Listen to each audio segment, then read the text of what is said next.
Please welcome the founder of Act for America, Brigitte Gabriel. Thank you. Thank you. Hey! All right! I love it! I love it!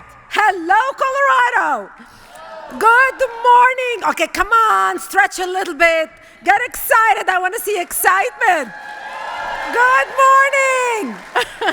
Isn't this amazing? I love this. This is like a support group. You know, our own support group where we get together around people that actually believe the same way we do. They like the same things we like. They don't actually think we're nuts. We all speak the same language. It is wonderful. You know, Jeff Hunt is going to start thinking, oh my God, she's getting me in trouble. We need to do this again twice a year. Once a year is not enough. But now, this is really exciting. I cannot begin to tell you how excited I was to come here and how honored I am to be invited to be a part of such an incredible, wonderful, amazing event. And I want you to know that I spent 16 hours on planes and airports yesterday flying just to get here. And you actually... 3 a.m. in the morning, I had no luggage, and I'm thinking to myself, I'm in my travel clothes, how am I going to speak tomorrow at 9 a.m.? I'm going to be in my shorts, tennis shoes, hair up in a ponytail. But I thought, you know what? I'm around the great people who have gathered together in Colorado to understand what we need to do to take back our country. You see, I am so fired up about preserving our national identity and national security. You can tell the passion in my voice. And people ask me, Brigitte, where does this passion come from? You see, I understand what it's like to lose your nation because you are importing people who don't share your values into your country. Because this is what happened to me in Lebanon when I was a child, the country in which I was born. And while many of you know me from Fox News, know my political opinion because you hear me talk about national security and radical Islam and immigration and MS-13 gang and why we need to vet people coming into the country. A lot of you do not know my background as a Christian and my childhood. My passion comes from the experiences that shaped me. You see, I was born and raised in what used to be the only majority Christian country in the Middle East. We were open-minded, we were fair, we were tolerant, we were multicultural. We prided ourselves on our multiculturalism. Does this sound familiar so far? We had people come to our country from all over the Middle East because we wanted to share with them the westernization which we had created in the heart of a dictator, dark Middle East. Muslims used to send their children to our country to study because we had built the best universities in the Middle East. They graduated and worked in our economy because we had built the best economy in the Middle East, even though we did not have any oil. Beirut became known as Paris of the Middle East, the banking capital of the Middle East. It's amazing how things have changed. Today, Lebanon is known as Hezbollah headquarters, one of the largest terrorist organizations and most lethal terrorist organizations in the world running the country. The Christians went from being 70% in Lebanon to almost 20% today. You see, my 9/11 happened to me in 1975 when radical Islamists blew up my home, burying me under the rubble wounded. I ended up in a hospital for 2.5 months. And as I laid in a hospital bed, going from one surgery to another, I would ask my parents, why did they do this to us? And my father would tell me, because we are Christians, the Muslims consider us infidels, and they want to kill us. So I learned since I was a young 10-year-old little girl that I am wanted dead simply because I was born into the Christian faith and lived in a Christian town. I ended up leaving the hospital and coming back home, but my home was no longer the home I left. I ended up living underground in an 8x10 bomb shelter without electricity, without water, and very little food. And that's where I lived for the next 7 years of my life, from the age of 10 till the age of 17, robbed of my youth. To get some food, we would crawl out under the bombs, and we would dig out different dandelion and different vegetation that grew around our bomb shelter because it was the only greenery we had to eat. To get some water, we would crawl under snipers' bullets to get some water as we were surrounded by Islamic snipers shooting at us.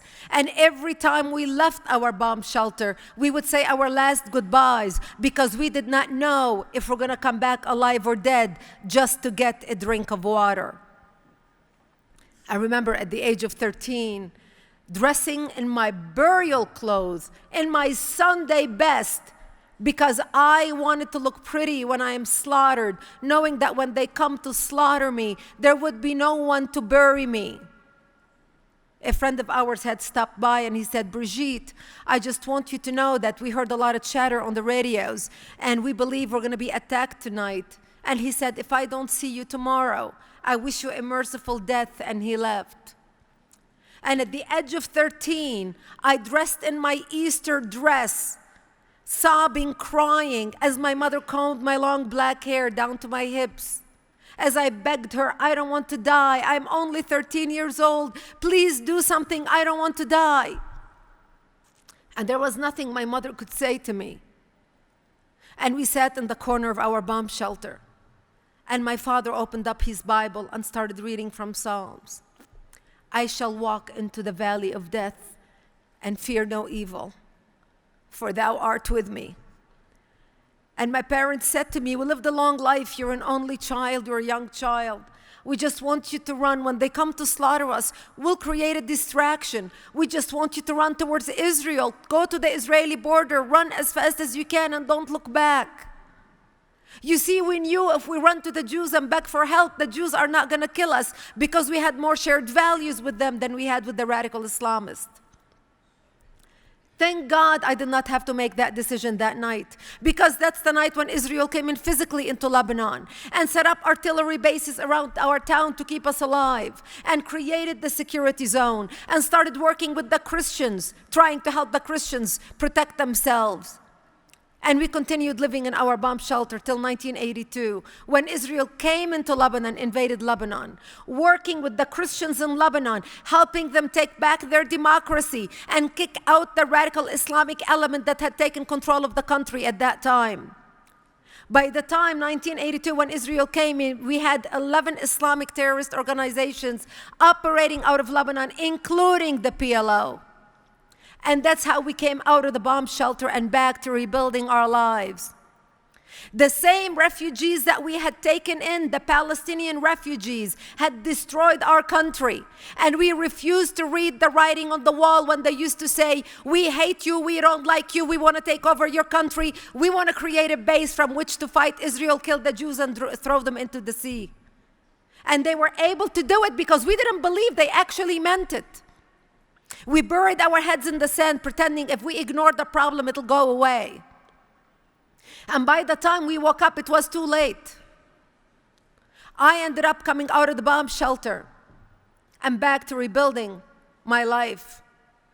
At the age of 20, I moved to Israel and I became news anchor for world news in the Middle East, covering world events and talking about world events. And that was in the 80s, from 1984 till 1989. And as I read the news night after night about terrorist activities happening around the world, I started realizing there was a pattern developing. The name of the perpetrators were always Islamic: Ahmed, Muhammad, Hussein, Ali. The name of the victims were always Westerners, Christians and Jews: Terry Waite, Terry Anderson, Colonel Higgins, the Achille Laura, the TWA flights, the Pan Am flights, and I can go on and on. As a matter of fact, in my first book titled Because They Hate, I have pages upon pages where I list all the attacks against the West, where America hit the snooze button and went back to sleep because we did not believe what our enemies were saying. And I learned very quickly that what I used to think was a regional problem between a majority Islamic Middle East trying to either kill or expel the minority Christians and Jews had become a worldwide problem. But the world was not paying attention. The world was not connecting the dots. The world lacked imagination. And isn't this exactly what the 9/11 Commission report said to us? We lacked imagination. We have now in our country people who are coming into our country who are telling us how much they hate us, who are telling us why they want to take over our country in America. I was just speaking in the back room with Jeff Hunt, who told me, did you hear what happened with the ICE office here in Colorado yesterday in Denver, where they took down the American flag and raised the Mexican flag? Right here in your city. They're telling us exactly what they want to do. And yet we are still burying our head in the sand and refusing to listen. You see, my past is America's future unless America wakes up today and understands why it is so important to preserve our national identity.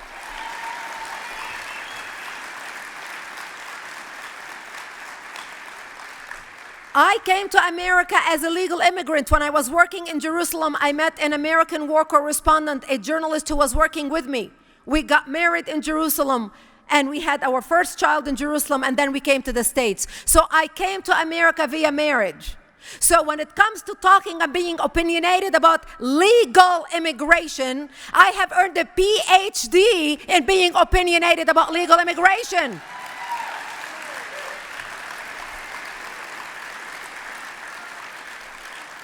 When I came to this country, I paid for my own airline ticket. I paid for my lawyers to do my paperwork. I paid for all the medical testing I had to take, and I had to be tested and poked with needles in every arm, and I hate needles, but they had to test to make sure I'm not bringing tuberculosis to the country, I'm not bringing leprosy to the country, etc.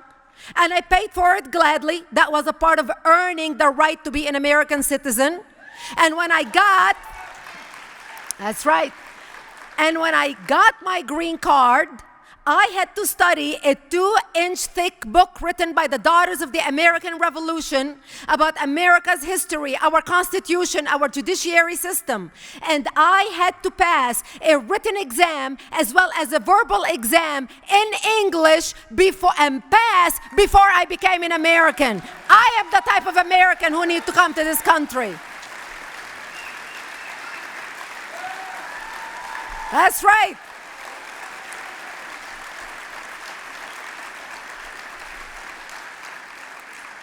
I am all for legal immigration. We need to bring people to the United States. We need the new blood. We need the energy. We need the passion. But they need to do it the right way. They need to do it the correct way, and they need to love our country as much as we love our country.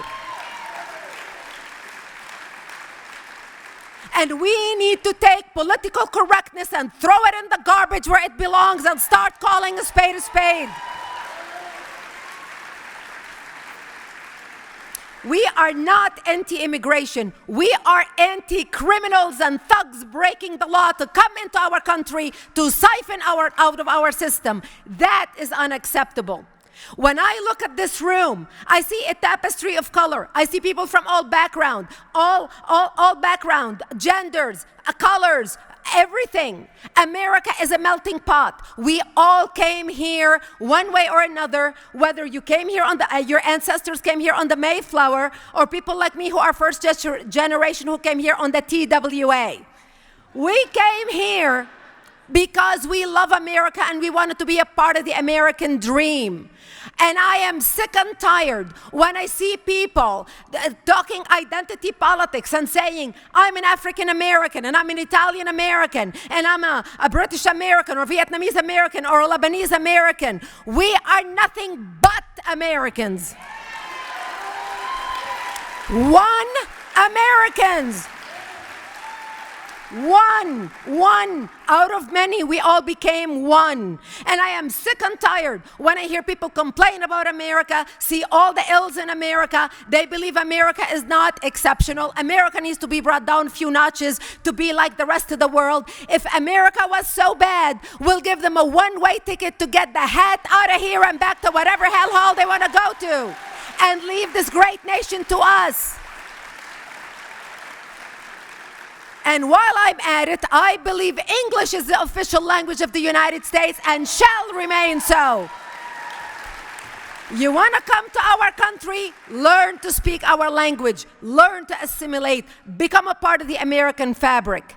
I am passionate about this issue because right now in our country, we have people who are coming here who hate us. We welcome them. We bring them as refugees. Look, Ilhan Omar came to this country courtesy of our tax dollars and the goodness of our hard work. She came here on the shoulders of the American people. Yet we have somebody in Congress right now who despises America, or at least who wants to reform America to be in what she believes America should be. And that is not right.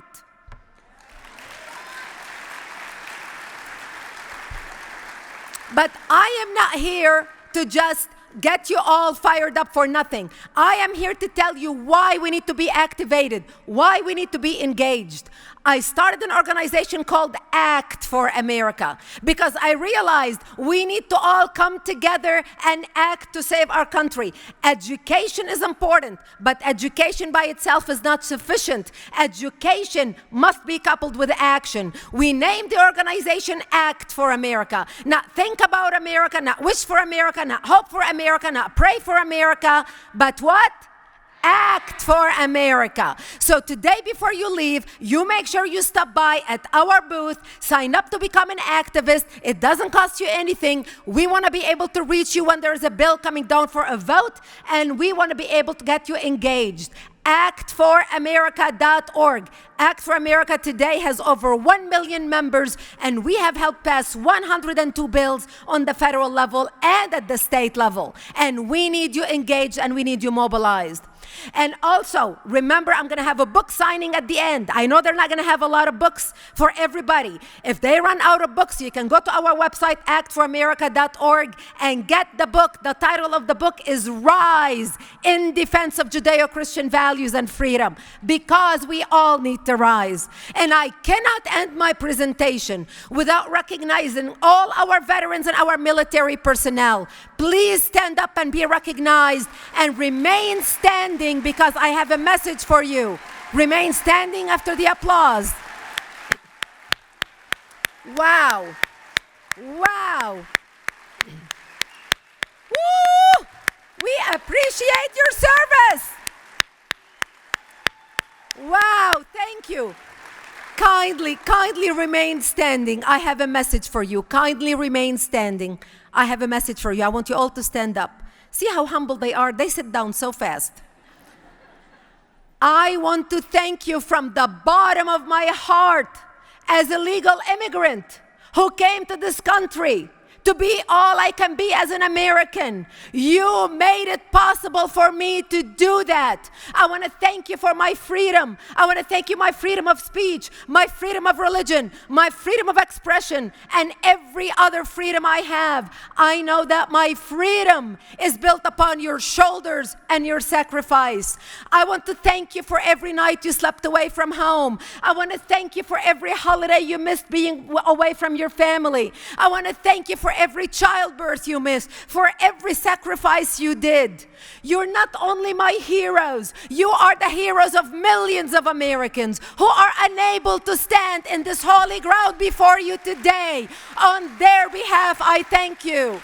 And I thank you on behalf of millions who are still living under tyranny in foreign nations, who wish they had a military like you to go spread freedom and justice, who will never have the opportunity to tell you to your face how grateful they are for what you do for the world and what you have done for the world. On their behalf, I thank you. And I vow to you that I am building an organization with Act for America that will always honor you, that will always praise you, that will always pray for you, that will always lift you up, that will always sing your praises and tell the young generation of American brats just where their freedom came from. On behalf of everybody in this room, I thank you. May God bless you. May God bless the United States of America. Thank you for having me here. I am honored to be a part of this. God bless you. Thank you. Woo! I love you. I love you. Thank you. Thank you.